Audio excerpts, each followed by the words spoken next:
Welcome to the Killshot MMA podcast from DFS Army. I'm Sniper. That's Monk. We got UFC 317, your main event. Brandon Royval and Josh. I'm just kidding. I'm just kidding. That is, I think, the main event. I have thoughts, but in all seriousness, it's International Fight Week. Charles do Bronx Oliveira and Ilya Topuria for the now vacant UFC lightweight title. And Alexandre Pantoja defends the UFC flyweight title against Kai Kara France. Really solid fight card, top to bottom. This is the part where I would tell you we're going to break down all 12 fights for DraftKings purposes. If you don't know, we record these Tuesday nights, and I should say record. We go live. Live on my X, live on my YouTube. Follow it, Sniper Wins, and then we post the DFS Army accounts Tuesdays around 9:30. And if you are following along the timeline of life right now, Enriquez Dumas has just pulled out of his fight because he can't get his ankle monitor off in time, which is the funniest news story I've heard in a while. Funny's not the right word. Sad, some combination of funny, sad. I don't know what to think about it. It's just perfect, is what it is. It's totally Cedric Dumas. So that fight is off. However, Jackson McVeigh now has a new opponent, and it is Christopher Werrett, I believe. And is that right? I don't know. In my head, it's Ewert, but I have no idea. Ewert. You're right. I didn't have it up because I'm looking over on. It's not even up on Fight Odds yet. It's nowhere other than MMA Kings who broke it. I think Marcel tweeted it, so it's official. The fight is off. That fight we're not going to cover on this podcast. Going to save that breakdown for the DFS Army members. By the way, if you're not a member of DFS Army, you should be. We got the Domination Station Optimizer, in-depth notes, how to attack DraftKings contests, top to bottom on this card, GPP cash game. The show, by the way, we usually give out a few bets here and there that we like, but mostly we're going to focus on some DraftKings strategies. So that's kind of what's on tap for this week. Big card. And then we got a week off, and then we'll be back in 2 weeks up again. Nice little stretch of fights here. I think we've, the last couple of weeks have been a little bit shaky, but we got off red hot here in I think the first part of the second quarter, we'll call it, April, May. June, little up and down, decent card last week. The Baku card was, I don't know, I found it strange, pretty much all around. So hopefully we get that out of our systems. We got International Fight Week to attend to. I think I'm done asking Monk if he wants to start at the top of the card or the bottom of the card because you just broken you gotta ask me this time. Where do you want to start, Monk? The top of the card or the bottom of the card? We're gonna start at the top of the salaries. So the night.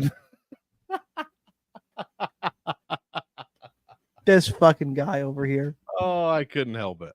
This fucking guy. I'm gonna adjust my camera. Be sad about you're a dick, you sunburned asshole. That's true. I am sunburned as well. I spent like 6 minutes outside this weekend, and now I look like this. So dude, it's 90. We're just talking. It's 98 degrees here in New York. It's out of control. Wild. No kidding. So pop top of the salaries. Top of the salaries is where we're gonna go. Nico Price and Jacoby Smith. Jacoby Smith is a very oh god. All right, bet online apparently it's minus 2,500. I saw that. Whoa, minus 2,100 on DraftKings. Is that the widest odds we've ever had? I don't know. I mean, I'm sure we're gonna see it on the broadcast this week. Yeah, it'll come down, I'm sure. The comeback on Price, outlandish. It will come down a little bit. We'll talk about that in a second. Price is 9,900. Sorry, Jacoby Smith. Jacoby Smith is 9,900. My bad. Nico Price is 6,300. I didn't lay out, and I need to for this fight. Fight ends at the distance, minus 800, under 1.5 rounds, minus 270. Monk, how much Nico Price are you playing this week? I feel like you should play at least a smidge. You know what I mean? It's true. You gotta do a punt on Price at the very minimum. I mean, he's 6,300. You've probably seen it all over. This is only the third fighter in the modern DFS or DK era that's been 9,900. One of those guys lost. It was Peyton Talbot to Jaime Barcelos, and the other one was Isaac Tulgari, and he scored like 100 points. Didn't even come close to the optimal. So according to my numbers, the average value to make the optimal lineup is 13.13, meaning Smith would need to score 130 points to really, hit that mark. That's kind of what we're looking for this week. And that's going to be tough. Now, that said, Nico Price, which means he's going to need a first-minute win or a shitload of takedowns, control time, and a finish. Now, Nico Price has given up a first-minute win recently, as of like almost 2 years ago to the day of this card. 38 seconds to Robbie Lawler. We can talk about, whether that was real or not later on. And then he also just recently gave up 7 takedowns to Temba Garimbo and 9 minutes of control time against. In Jacoby Smith's fight, his DWCS fight, he landed 7 of 8 takedowns, 7 strikes per minute, 6 minutes of control time, got a second round finish, scored 139 points. That's exactly what we need here. If he's not going to get it done in a minute, we need all of those DWCS stats to repeat themselves. Otherwise, he basically has no chance. So I will have a bunch of him rostered. I think he's going to smash here. The minus 2,500 is probably crazy, but I'm not. Nico Price has seemed like he's 45 years old for 10 years now and not 35. So give me Smith. It's risky, but it could pay off. Nico Price has terrible defense, and he's given up 130 something, 120 something, and 128. So lots of points, lots of times. So, Monk, I'm going to pick a lot of underdogs this week. A couple of ones I expect to get yelled at. This is not one of them. This is not one of them, but this line is too wide. Like,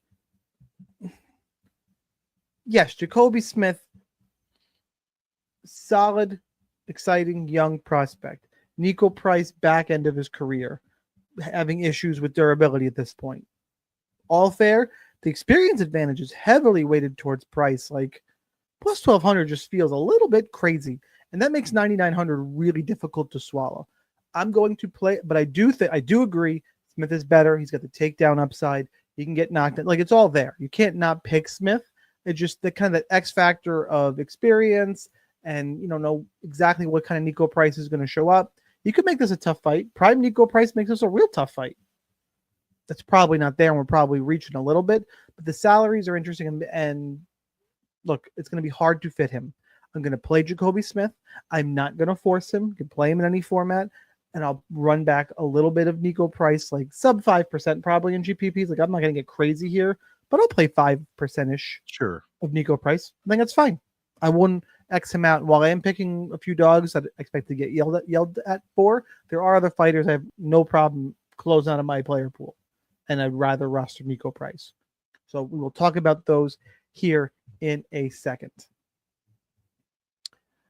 Moving out, we got Jahanada Deniz and Alvin Hines. Jahanada Deniz is minus 310. The comeback on Hines is plus 255. Oops. For those of you watching, so I just made a misclick. It's got to get back in. Your fight ends inside the distance. Prop is minus 325, but 50-50 to go over 1.5 rounds. I think that's a really interesting number here. That's a big spread between under 1.5 and fight ITD for these two fighters. Very interesting in my opinion. Your DraftKings salaries: Deniz is 9,100, Hines is 7,100. Monk, break it down. You got a UFC debutant, so how limited are we here? Stats wise, we're pretty limited, but he does have six finishes of his 7 fights, both 3 KOs and 3 submissions. Without doing any tape as of yet, I would have to assume Alvin Hines has some sort of ground game. I would just have to assume that his knockouts are ground and pound too. He's got a decent ground game. Even better then. So Jahanada Deniz, real life Fred Flintstone, you know what he does. He has a shitload of knockouts, no subs, never been subbed. Big favorite here. He doesn't land a ton of I mean, five strikes a minute. What is he overall? Like 3.3. So that's not a ton, but he does land over 5 in the second. But it's far less than that in the first and in the third. Obviously, we have very limited minutes for him here. My concern here is his defense is terrible. He doesn't get outstruck. He doesn't get hit a ton, and he has yet to be knocked down. However, he is giving up takedowns occasionally, but more importantly, he's getting out-controlled in a devastating manner. He get 93% to just 7% offensive control for Jahanada Deniz. If Alvin Hines is able to get this dude down, Anything could happen here. This is a big GPP fight for me. Definitely not touching it in cash unless, I mean, even Hines in cash seems crazy because he's a debutant, but really anything could happen here. Denise has been taken down by every person in the UFC that's attempted it. He's given up 4 takedowns. He's been out-controlled in every single one of those fights by a ton of time. He beat Austin Lane. The Carl Williams fight on paper was very close, and he might have even lost it. And then definitely lost to Marcin Tybura, where he got out-controlled, taken down, et cetera, et cetera. If he doesn't knock out Alvin Hines in the first round or two before he gets tired, I think this dude Hines might have a shot now. So I got to play both sides. I'm going to be higher on Hines than I would be on Nico Price, because I just think Janata Deniz has a lot of unanswered questions, especially defensively, but he could also bonk this dude in the first minute or two and score decently. So I got this as a 4-star fight. I put 4 stars for Deniz and 2 for Hines. I might have to change that to 3-3, but I got to watch Hines first. But yeah, I think there's a real chance he could win. But definitely get this one in your GPPs. My official pick is Deniz, though. Because I am a perpetual one-upper, I am going to one-up you, and I'm going to take the plus nearly 300 favorite in Alvin Hines. Might be a real good number. A lot of the points here, like Deniz can get taken down. It's not like, by the way, if you go through Hines' record, it's not an especially padded record. There could be, I mean, there's not the best quality competition, but he's fought in some solid guys in LFA, which is a legit promotion. He's not, he's not fighting in smokers and bars. Like, he's in legitimate promotion with a legitimate ground game against a guy who struggled against fighters who can take him down. Carl Williams, that fight was, if I remember it right, and I'm going to pull up the stat just to make sure I'm remembering it right. Yeah, 2 of 5 takedowns. Carl Williams really didn't commit to the takedowns until fucking 3rd round. Yep. Shot a couple of BS ones in the first. Didn't shoot any in the second, which is fucking wild. Like, you were wrestling. Like, I remember that. So, strange all around. And then Eduardo Neves, Austin Lane don't do a whole lot for me here. So, when Austin Lane took him down and controlled him. Was the Tybura fight a doctor stoppage? I have it at 10 minutes. Exactly. I believe so. Okay. I don't remember. TKO doctor stoppage. That one. So, there's just plenty of holes here. I think Alvin Hines is a solid prospect, solid fighter. Only watched a couple LFA fights. Seems okay. Got a good ground game, and I think that's the recipe here against Deniz. I will say, just like you did, GPP fights is a good fight because of those inside the distance numbers. I probably still end up field weight on Deniz. I don't think I go under. I just mostly want exposure to Hines.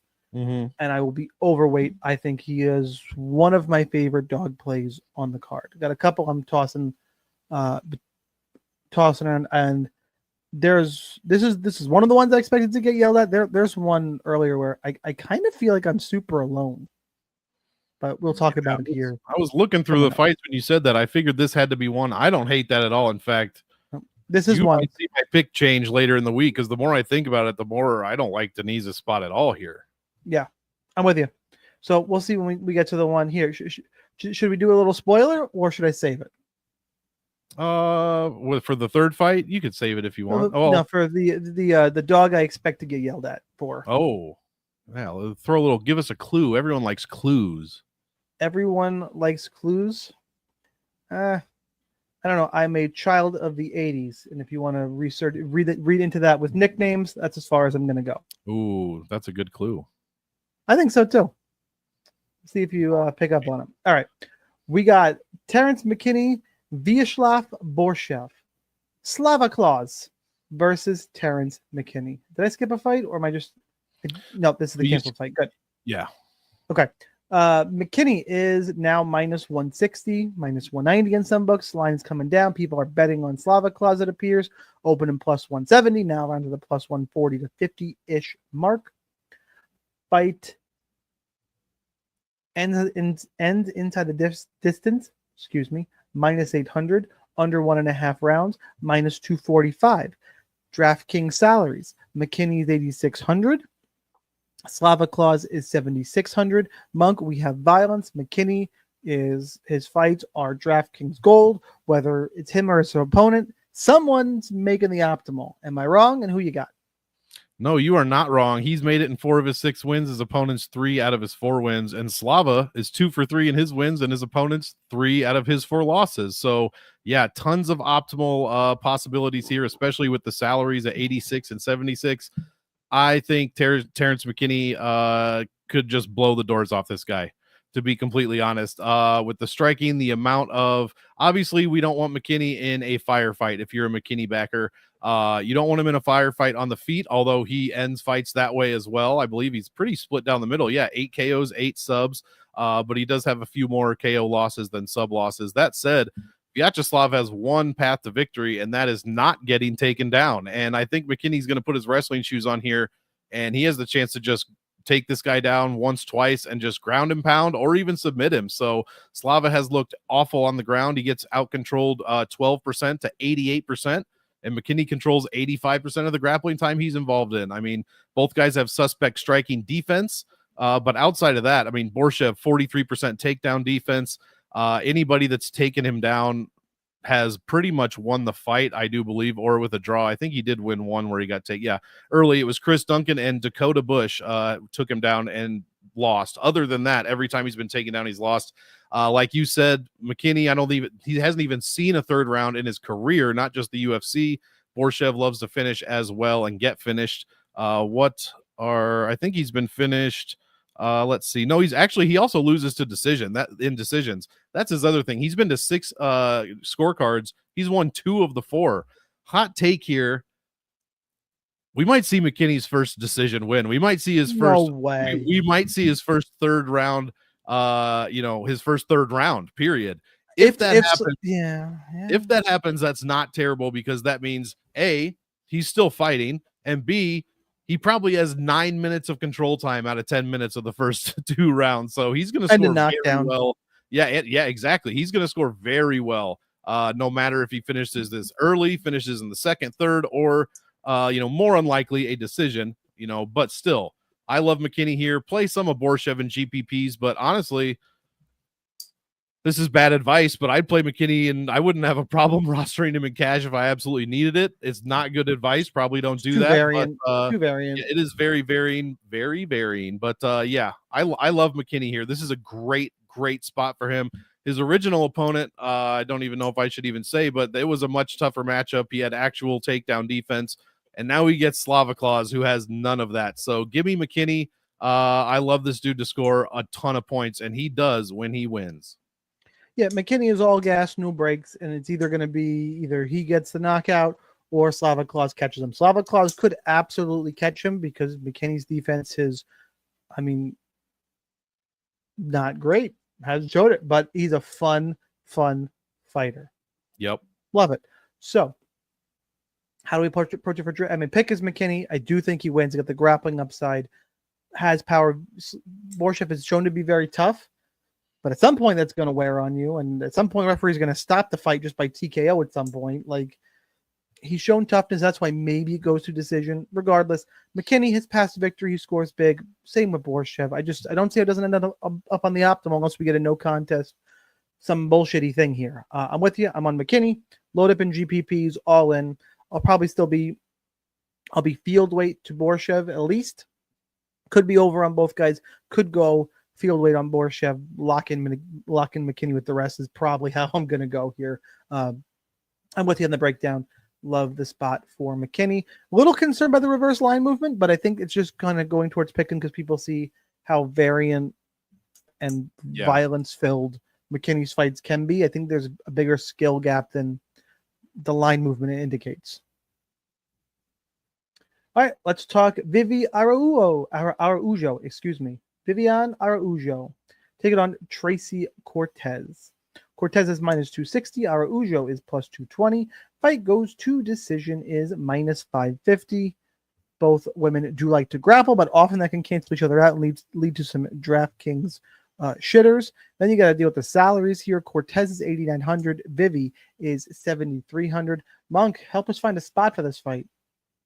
Well, I mean, if you must play this, I mean, you have to only be looking at Vivi Araujo. Tracy Cortez scores like dog shit in almost every single one of her fights. She has made the optimal lineup once. I'd like to know which one that was. It would have been Melissa Gatto, who's not in the UFC. She made it at 8,700 and scored 80 points.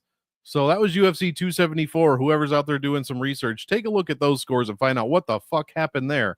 But yeah, other than that, I mean, she scores terribly. Her average is let's see, 78. No, sorry, 80. Now I can't even read. Yeah, 85 points per win. Just absolute nonsense. And she needs to be, she needs to pay off $8,900 this week, guys. She's over $600 more than her average salary. I don't even know if she was 9K against Justine Kish back in 2021, and that is the highest she's ever been. So yeah, 8,900. I'm not interested in this one at all, especially if you're going to tell me she can't take down Araujo, who has a very good takedown defense of 80%. She controls most of the grappling time she's involved in, so we're probably not going to see a ton of grappling from Cortez or really from Vivi, because Cortez's numbers are basically the same. Her takedown defense is not as good, but the control time is. And she has overall, her striking defense is just a shade better as well. Vivi allows almost 5 strikes a minute, but Cortez doesn't even land 4, so she's too expensive, man. If you must play this fight, it's going to be Vivi. I mean, you could play Cortez in cash because I'm picking her to win, but still, there's got to be a better option. I just think she's too expensive overall. Vivi's really the only spot I'd be looking at here, but both women score really bad. I said how badly Cortez scored. Well, Vivi averages worse than that, 81 per win. She's never even broken 98 points in the UFC. So give me Cortez to win. But Araujo's the only one if you need salary savings, and I'm not interested in that too much at all. Yeah, I took the time while you were talking, just my camera, just my microphone. Fuck this fight for DraftKings. A little bit interested watching it. I like grappling matches. Should be an interesting fight, but in terms of DraftKings, I don't see how either end up on the optimal. I agree that Cortez wins. I think she's better. I think she'll control the pace and the grappling exchanges. And even if Araujo wins on this card, I don't think there's enough points there. I know I always say any underdog is live for a win, and she's live for it, but it's a rough road. It means all the favorites come through, and I don't think that happens, as we've already talked about, and there's more coming. Way under on this fight. Cortez is the pick. I think she's a little bit better. Pretty straightforward breakdown. Absolutely. Let's get to a really fun fight. Hyder Emil, Jose Delgado. Delgado, the favorite, minus 150-ish. Come back on Emil about plus 135-ish, we'll call it. Fight ends inside the distance. This is weird. We got some line movement happening. I can't use the bet online numbers because the fight under 2.5 rounds is more juice than the inside the distance number right now. That's not right. We'll call it about between minus 175 and minus 235 on draft. We'll use DraftKings. Minus 235. Fight ends inside the distance. Minus 166 under 2.5 rounds. Very strange. Your DraftKings salaries right now. Delgado's 8,500. Emil is 7,700. Monk, where are you heading on this one? Another big GPP fight here. I think I'm picking the underdog straight up. I know he's 35 and still somewhat of a prospect with only 4 UFC fights. Delgado, has 10 total fights while Emil has 11. But the strength of schedule is pretty. I know it's hard to say after 1 or 2 fights because Delgado's only fought Connor Matthews. I'd argue that Gomes, Zhang Young Lee, maybe Fernie Garcia are all better than Connor Matthews. That will Gomes is real good, by the way. That was a good one. Is arguable, the Fernie Garcia, but yeah, Gomes is very good. That was a good split decision. On paper, it looks good too. He landed the takedown, out-controlled Gomes, and outstruck him. Did eat a lot of strikes, and that's kind of what I guess he's only had 3.69 against Zhang Young Lee. That was a minute-long fight, and in 7 minutes he only ate 3.6. But he is throwing a metric ton of volume in every single fight, basically. And Delgado also throws a ton, 6.5 to Emil's 6.84, only eats 3.5 while Emil eats 4. So I think one of these guys they're both going to just be firing at each other. The defense for Emil statistically is a bit more suspect, but again, that's only a function of Delgado having, 1 or technically 2 fights with the DWCS fight worth of stats in my book.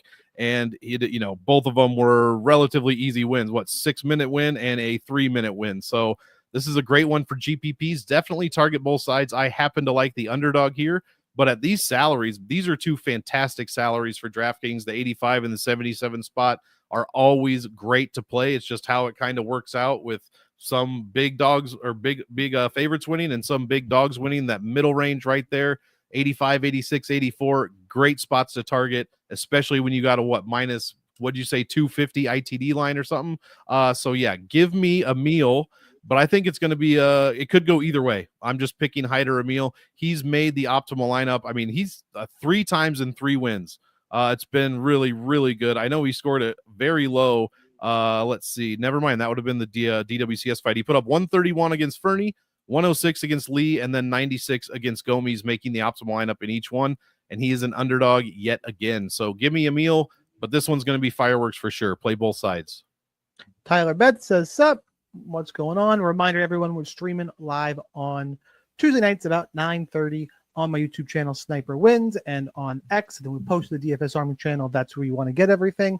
Stop in, go on YouTube, can drop any comments, and we'll try to respond to them, answer questions, all the good stuff along the way. I pivot there because I agree with you, and that's boring. But I'm on the dog here as well. Kind of to know, live dog, what I said earlier. I was going to take Hyder. It's a really tight fight, though. I will say Jose Delgado, it might be able to out-wrestle Hyder Emil. I think that's where we would have the best advantage. Emil's got power, better quality competition. I think a little bit more polished. Am I a little concerned the wheels could get ready to come off on Emil as he gets older? Sure. But I think he's better. I think he gets this done. I like the price. I will not be underweight to Delgado on DraftKings. I'll be at least field. I'll be over on Emil. It's kind of going to depend on how the rest of ownership and salaries work out, but this is one of the better fights to target on the card. And I'll go ahead and I will pick the dog in Hyder Emil. Now, I know I just said hi, Tyler. I don't. So I'm assuming, Tyler, you're new or haven't seen us before. Who's your guys' locks? I hate the word locks personally. I've had this, and apologies to people in DFS Army who've heard me say this before. The word locks, anyone tells you they got locks, they lying to you. Especially in MMA. MMA is super, super, super fucking variant. I've been around the sport and DraftKings a long, long time. And not only in DraftKings have to worry about winning, we got to worry about scoring. Shit, even just the last 2 weeks. Yeah. But in terms of who are our favorite picks, we're going to go through our favorite, who we like to win. I always have a problem with the term locks.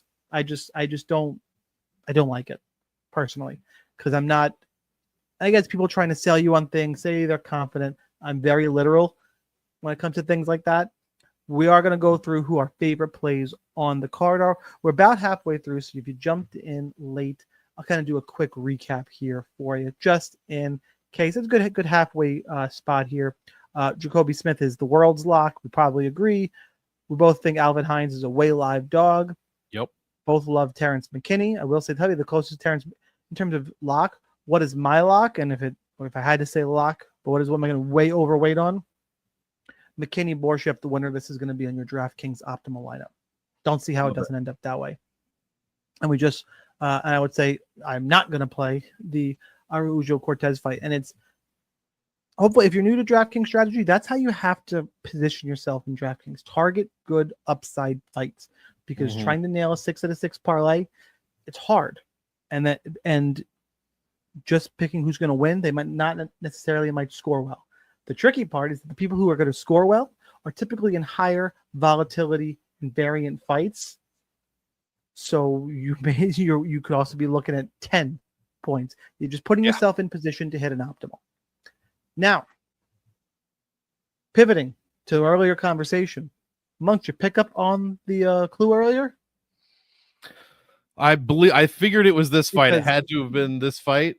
We've got a couple 80s references here as far as nicknames go. That would be correct. Let's do the fight intro here. We'll talk about it.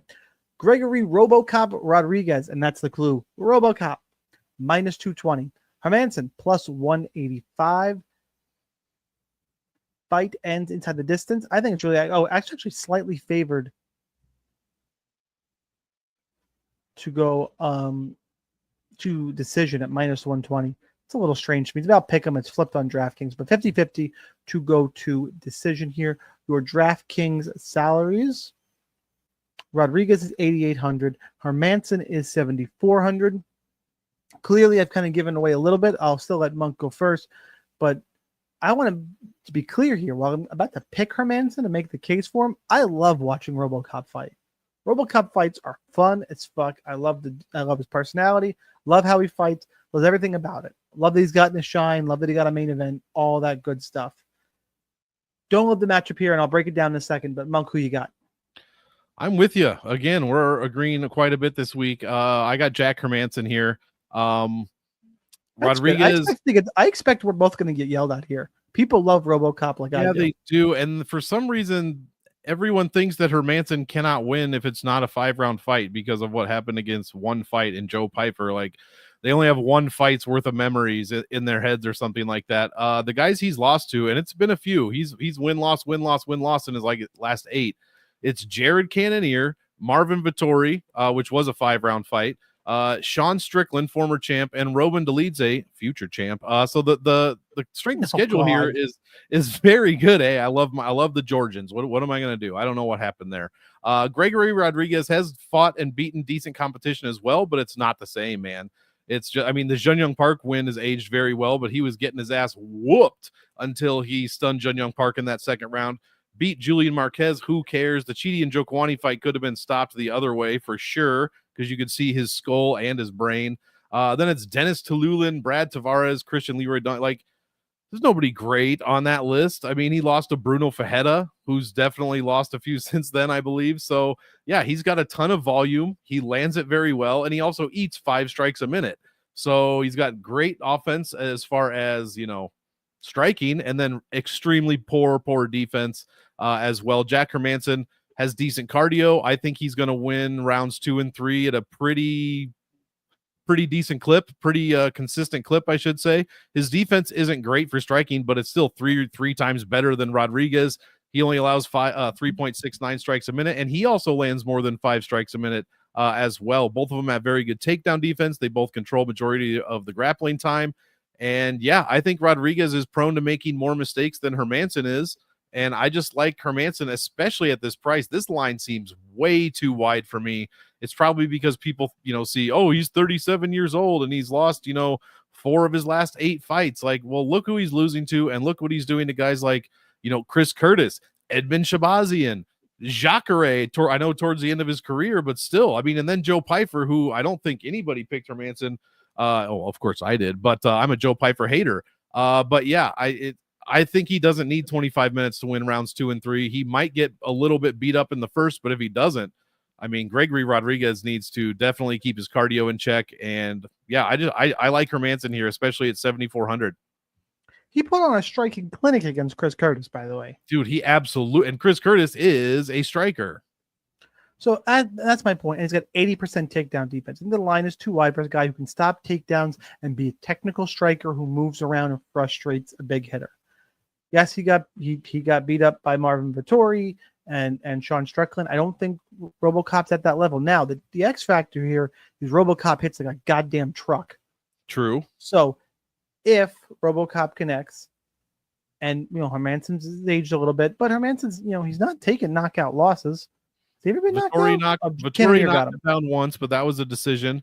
Cannonier KO'd him in the second round. Oh, and so did Maheta, but that's yeah.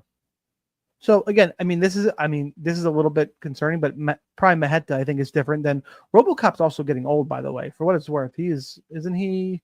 He's 4 years younger. I thought RoboCop was like 36, 37. My mistake on that one. Yeah, this is a good fight to target because I think if Hermanson wins 7,400, Hermanson I think is not a lock for the optimal to win because he could just decision around, kind of like outside strikes. I wouldn't go crazy, but Rodriguez's path to victory is planting a big bomb and scoring 110 points. Totally there. So it's one of those. But I think Rodriguez is going to be popular. I might have to be underweight and kind of hope it goes in my favor. I like Jack Hermanson. Like I said, good takedown defense. Really technical striker. Yes, he's aging. I just think he's a little better in the spot, and I like Rodriguez. I can't quite get there for DraftKings, and I expect to be in the minority come fight day. Same. Yeah, and actually in 3-round wins, Hermanson's averaging like 99 points. So at 7,400, that's a freaking steal. If he can get there, of course. Let's go Peyton Talbot, Felipe Lima. Lima's minus 185. Talbot is plus 160. Fight goes to decision is minus 160. Expected to see 3 rounds of action here. Your DraftKings salaries for this one. Lima is currently priced at 8,700. Talbot is 7,500. Mug, I am stunned that this is the matchup they gave Peyton Talbot after his first L. Like this, I thought they were building him. This is a rough, this is a bad matchup. I am a little. He was a star on the rise.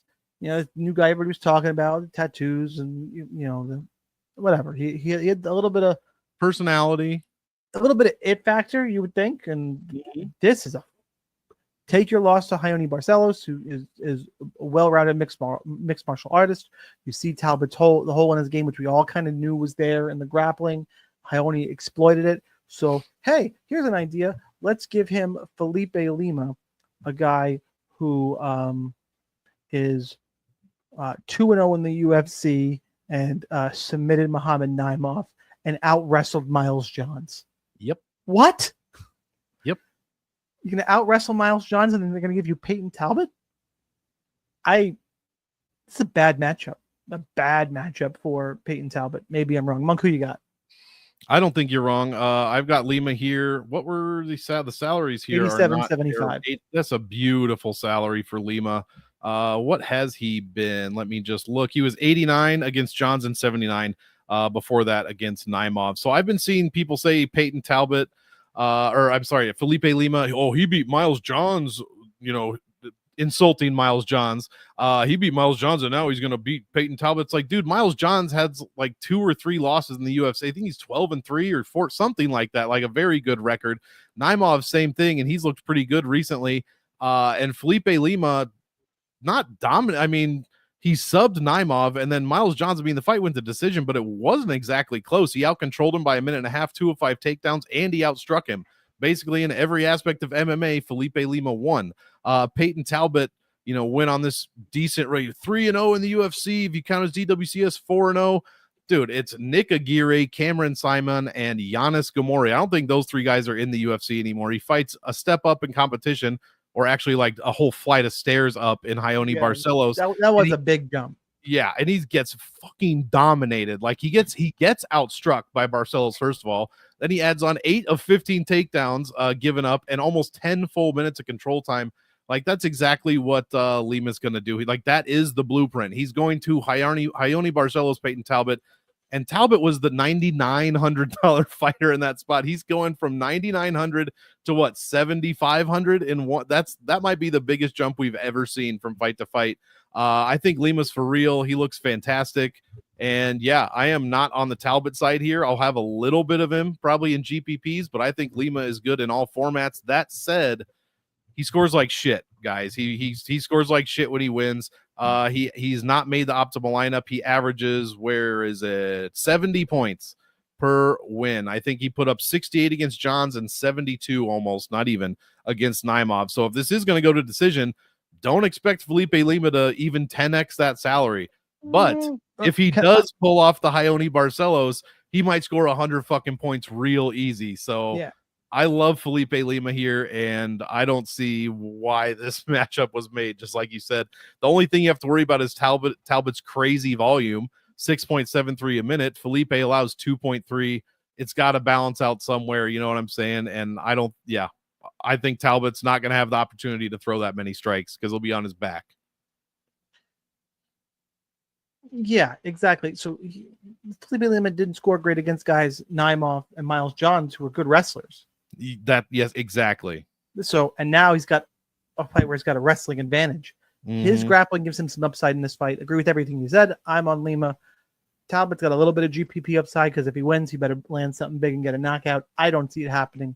I like Felipe Lima quite a bit in this one. The more I think about it, the more I like him on DraftKings.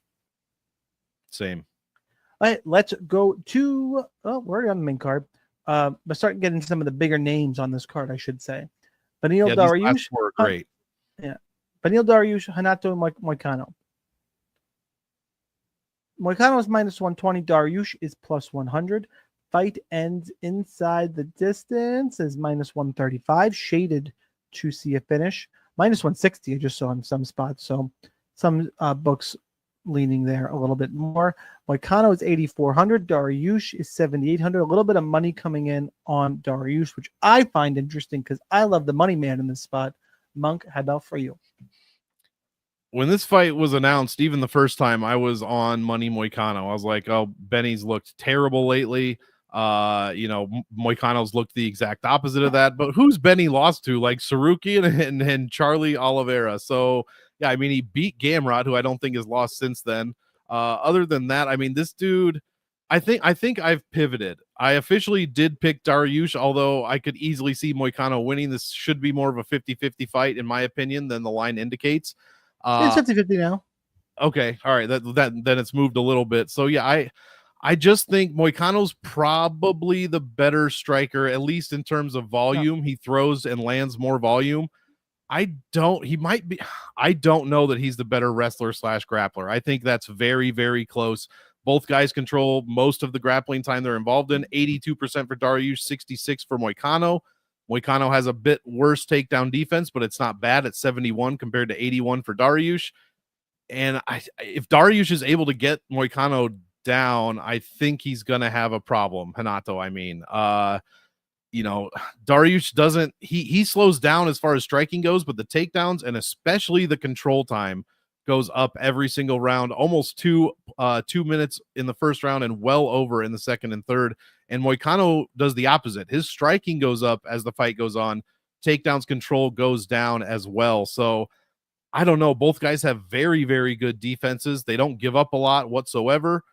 Moicano gets hit a bit more. He gets taken down a bit more, but either guy could win. And I just got to side. If this is a 50-50 fight, I'm going to take the guy that's 7,800 instead of 8,400 majority of the time in my GPP lineups. That said, I think this is a good one to target, even if it's just a minus whatever 135, 160 ITD.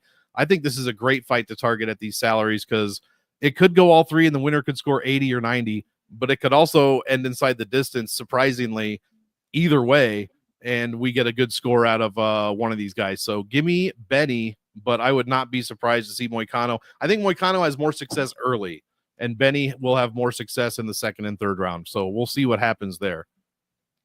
I think there's value on minus 135 to end inside the distance, and I think there's value on Moicano at minus 120. I like Moicano in the spot.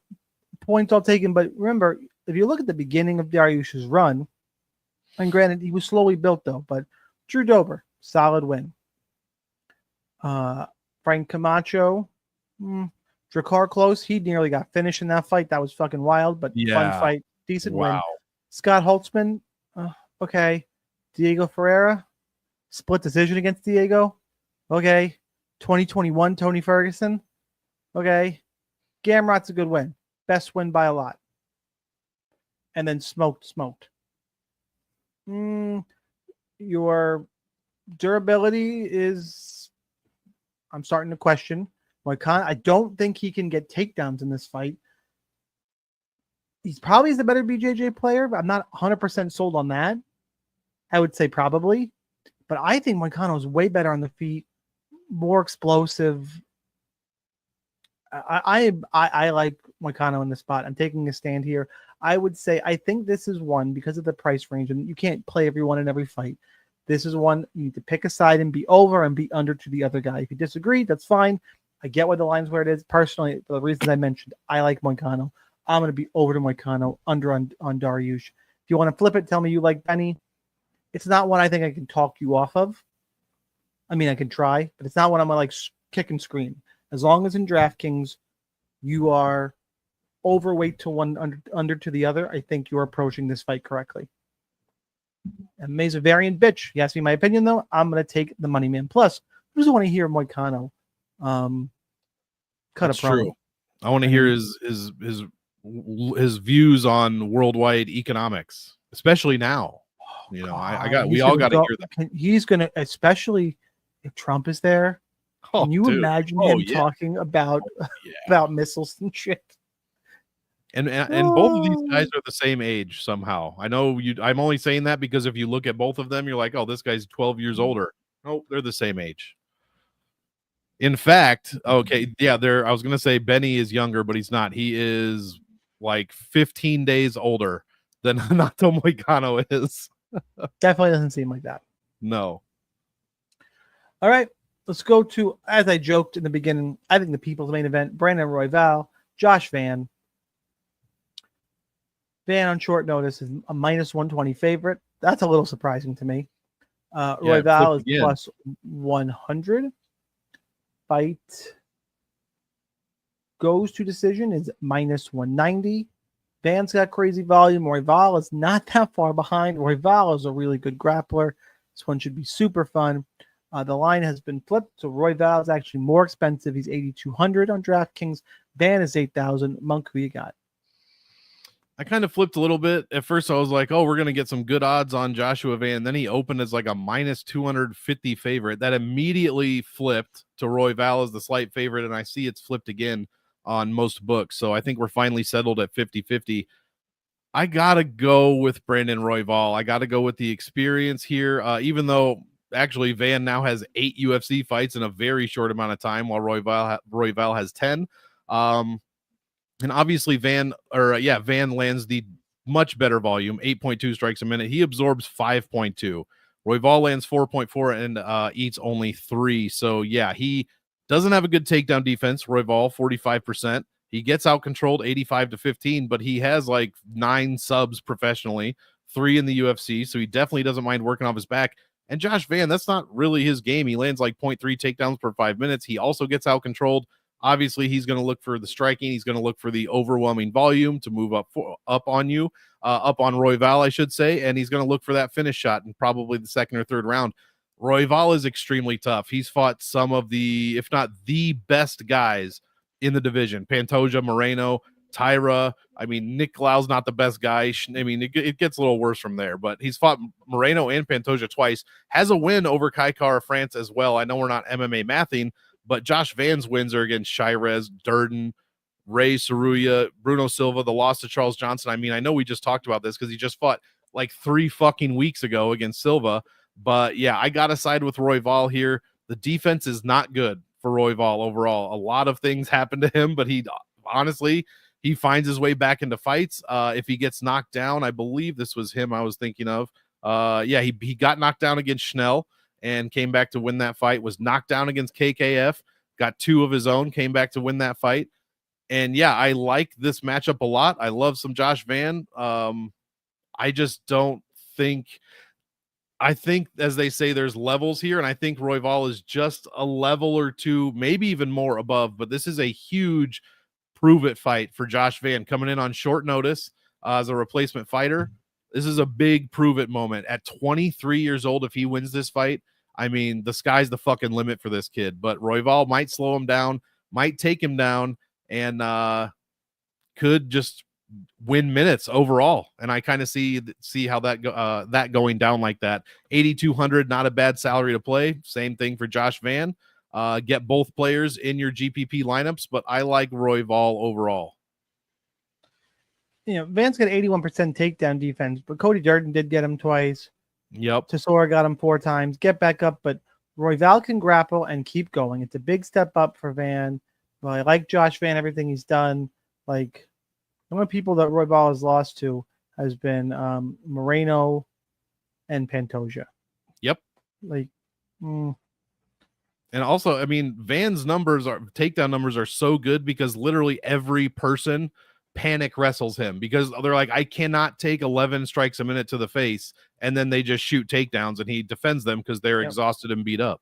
Royval's volume is almost as crazy. And I mean, 4.4, I mean, 8.2 is nuts, but at least the pace at which he fights with. So I think Royval can keep up. Yeah. I think the grappling is there. I have to lean that way. I have to take Royval. I think he's in a good spot here. Royval at plus money to me is a bet I'm almost for sure going to take.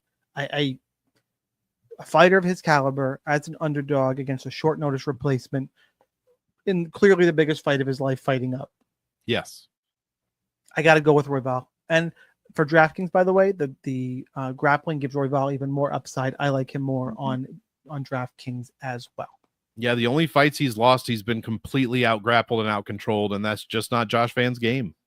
All right, let's go to the co-main event, flyweight title on the line. Alexandre Pantoja taking on Kai Kara France. Pantoja's minus 250. France is plus 210. Fight ends inside the distance is minus 130, but over 3.5 rounds is minus 170. So should get some bonus time to work with here. DraftKings salaries, Pantoja's 9,000. KKF 7,200. It's also worth noting. Where is it? I had a similar fight here. You know, I was convinced. When I was watching it, I was convinced that Pantoja and Kai Kara France had fought at some point. It would seem like they had to, right? And I was looking. I'm like, all right, rematch. And I'm looking. I'm like, I'll have a fucking fight. And it just did not happen. Look, the Usyk one when Pantoja got nine takedowns. Kai Kara France looking good, but it's interesting. He's getting a title fight coming on, 1-2 in his last 3 after losing to Moreno and Albazi. Granted, this split decision was fucking horseshit. Yep. So I am kind of glad. You know what? In hindsight, now that I've said it and talked through it, I'm glad the UFC gave him a shot because this is crap. And if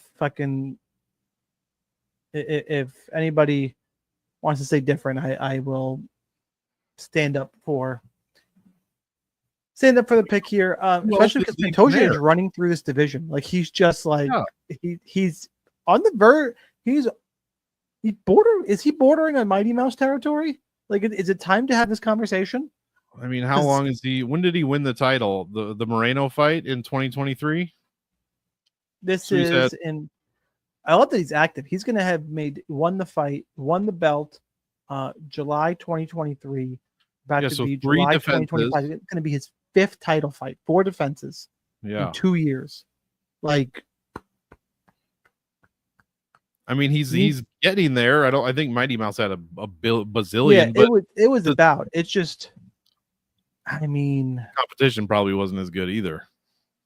Yeah, I mean Moreno, boy, Royval. I mean, beating Royval twice, like, yeah.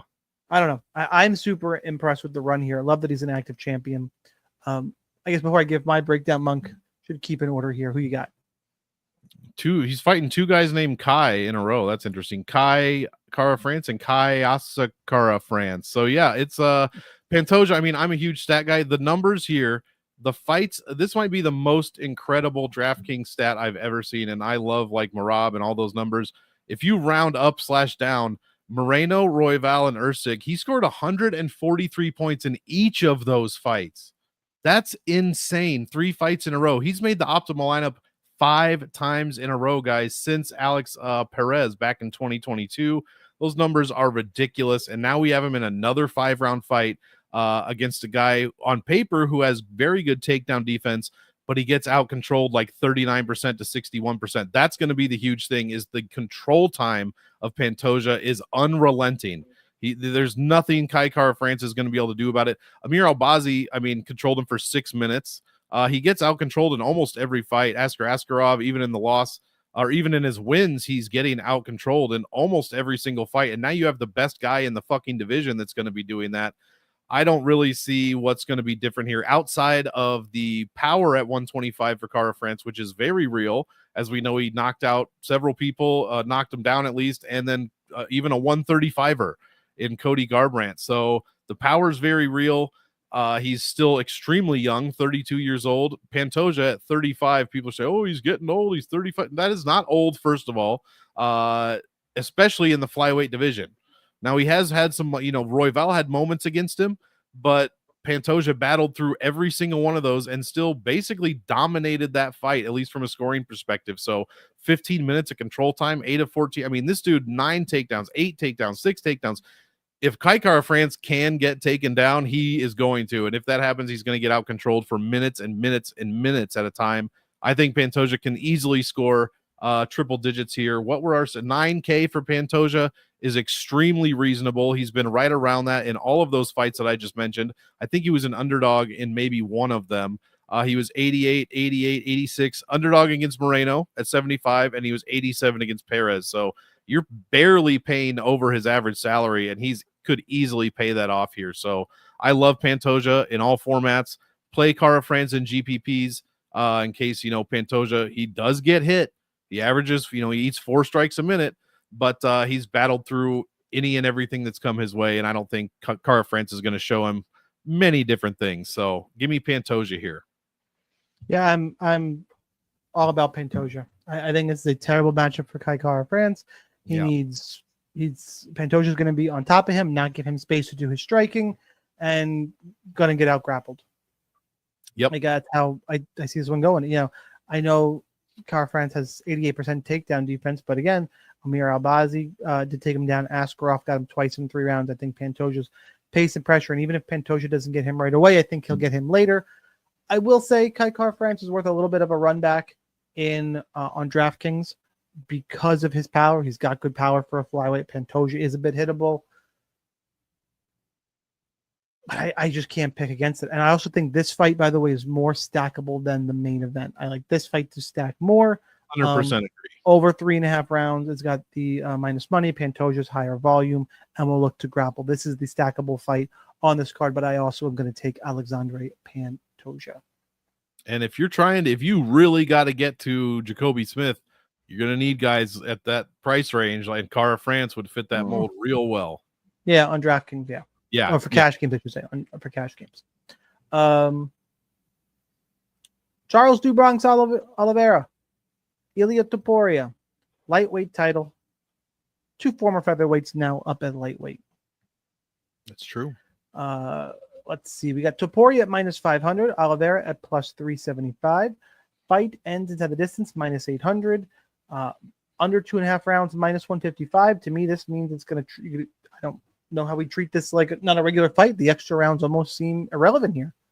Although I have thoughts on this. Topuria, 9,300. Oliveira is 6,900. Monk, you can go first. I think this is the cheapest Oliveira's been. Obviously, DraftKings changed their structure in 2021.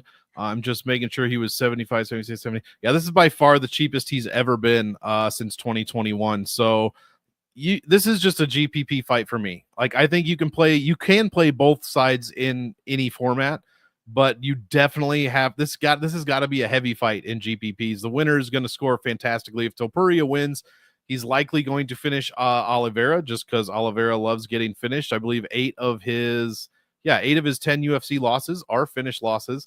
And if Oliveira wins, he's 6,900. He's going to make the optimal lineup. So, and he's probably also going to win via finish if that's the case. So, even though obviously Topuria undefeated, but yeah, I think Topuria's got the much much better defense overall. Charles is, while only allowing 3.2 strikes a minute, he wears damage pretty poorly, and he gets knocked down kind of not regularly, but it hasn't happened in a while actually. But Islam knocked him down, Gaethje, Poirier, that's just in his last couple. There is, he does kind of have chin issues, not issues, but susceptible chin maybe at lightweight, especially against a power guy like Topuria. And yes, he did get knocked down when he went up to lightweight against Jai Herbert. Everyone knows that. And then what happened after that is Jai Herbert was decapitated. So yeah, he battled through adversity there and then completely turned the fight around. every time he's been hit, like by Volk, by Holloway, he wears damage. He doesn't wear damage the best, but he constantly pushes through it, finds a way to win, and mostly in devastating fashion. So, I mean, the Emmett fight, he landed 6 strikes a minute for 25 minutes, 3-3 takedowns and a few minutes of control time. Most of every other fight, I believe, in the UFC, he has finished. Yusuf Zalal didn't land many strikes on Yusuf, but 5 of 9 takedowns, 8 minutes of control in a 15-minute fight, and that was his debut. So yeah, I'm gonna have to go with Topuria, but honestly, it would not surprise me, and I would not be mad if Oliveira got the W. Who doesn't like Charlie Olives? Topuria is probably less likable to at least to Americans for the most part, with the whole name change and nickname change and his kind of overall demeanor. But hey, if you're the goddamn best in the world, you better fucking act like it. So as long as you're not doing John Jones type shit, then it's probably acceptable. So give me Ilia Topuria. I think the winner scores extremely well, even for whether the salary is 93 or 69. And yeah, this is going to be an extremely good fight that I'm very much looking forward to. Both offensive fucking juggernauts. And yeah, I just like Topuria here. Well, I'll go ahead and I'll take Chucky Olives. There we go. I mean, I said I was going to pick a lot of dogs. I'll go with Olives. I think he skated by the Herbert thing a little bit too much to just. What I'm going to say about it is that weight classes exist for a reason. True. Oliveira was over dehydrating like badly to make 45. You can kind of argue it, I guess, for Topuria as well. But when Topuria went up to lightweight, he did not react well to the power up. And like that's more my concern, because when Max Holloway went to lightweight to fight a former featherweight, Dustin Poirier, who clearly belonged at lightweight, did not wear the shots well in that fight. I'm a little concerned for that reason. If the Poirier is quick, has good defense, Oliveira, though, will have the grappling advantage should he get this fight to the ground. I think that will be a challenge. But I think Oliveira mixes it together really well. I like him over 5 rounds. Like I like Oliveira in this. It's a tough ask because obviously Topuria is undefeated. Mostly, I think that Topuria is not going to have the success he's used to, and the power of Oliveira is going to wear him down. And at some point, I think Oliveira will be able to find a takedown. Now, even if you disagree with that take, which is fine, I would say you need to be. This is the part you might disagree with. I'm going to be underweight to this fight. Here's my logic why. We got, and it's more so obviously going to be overweight to Oliveira because I'm picking him to win. Mm-hmm. My case for also being underweight to Topuria, even if you think he wins, so let's assume he wins. Statistically, Vegas has his ending round 2, round 3. Mm-hmm. You don't get the bonus of extra rounds in 4 and 5. He's not going to be looking to grapple. He's not going to win in the first round, according to Vegas. And I don't think he's going to get it done right away. And he's 9,300. You got to deal with Jacoby Smith is way up there. I got Pantoja on this card. Denise has got good upside, even though I'm picking against him as well. Delgado, Emil, one of those guys. Yeah, there's just a lot of other spots I like. Guys who I think are going to score 100 points. I think it could be a relatively high-scoring card. And Topuria getting a 3rd round win and scoring like 80 points, I think, is like his most common path to victory in my mind. Like, I don't think he's going to go and just bulldoze Oliveira. And if he does, fair play to him. I'll have a little bit. I'll be underweight, though, and take my stance on the other spots in the card. And I'm going to go ahead and pick Charles Oliveira and get scolded by everybody. Yeah, lastly, Topuria has also made the optimal lineup 4 times in a row, but he's been 84, 8,000, and 8,800, not 93. He was 95 against Josh Emmett, but he put up 126 points in five rounds. So it's kind of either win early or do that, or it's going to be what you said. Now, do not go anywhere if you are new. First of all, new or returning, do me a favor, smash the like button, share with your friends, get this out there. We go live Tuesdays at 9:30, Sniper Wins YouTube channel or on X. If you don't know what a kill shot is, that means you're one of the new people, and welcome. under-owned GPP play to help you win a DraftKings tournament. No chalk plays, no big favorites, no main event. Got to be someone sneaky to help you take it down. Got one in mind, Monk? I do, and it was kind of difficult. I probably have two. I think I know who yours is, and I'm not going to take it. I'm going to go Jack Hermanson here.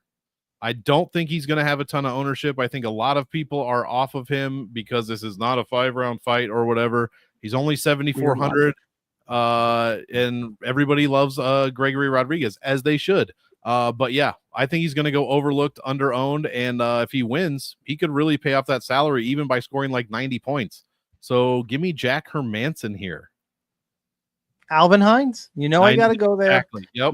I have to go there. The rare UFC debutant who was not in the Contender Series or coming over from Bellator, PFL, any of those places, just coming up from LFA. I think Denise has got, I think it's a bad matchup for him. Got a guy who can get takedowns, ground and pound against a guy who struggled in that way. Yes, Hines is making his UFC debut, but he's cheap as opposed to the fighters who've been making their debuts at like 9,000 plus. Yeah. No, thank you there. I'll go ahead. I'll take my stabs in 7,100. Make sure you're overweight on Alvin Hines. That doesn't mean lock him in and rage DM me. It means be overweight to Alvin Hines. Use the DFS Army tools. Sign up at the links down below in descriptions or my profiles. Make sure you get into DFS Army. More notes, Domination Station Optimizer, Strategy Talk, Discord, all the good stuff. Make sure you join us in there. Alvin Hines, Jack Hermanson are the kill shots. We are off next week. Everybody enjoy your holiday weekend. Yeah, between now and next time we do have be safe. Don't what was that guy's name? Don't Jason Pierre-Paul yourself. Always be safe. Is that his name? Yeah, by your reaction, yes, it is. Yeah, don't do any of that, and enjoy yourselves, guys. Take a fucking Uber. Don't be driving. Don't be stupid. We'll see you guys in 2 weeks. Monk, I will miss your big red head and you giving me shit at the start of the show for no reason. I'm not going to fall for that again. I'm not going to do that again. You can totally got me. That's what we got for the Killshot MMA podcast for UFC 317. If you didn't already, please hit the like button. I know I'm begging, but you know what? Do it. Just fucking do it. Exactly. Good luck in your contest this weekend. Helmets up to the DFS Army members. Hopefully one of us takes it down. Good luck one more time. Enjoy the holidays. See you next time. Later, everybody.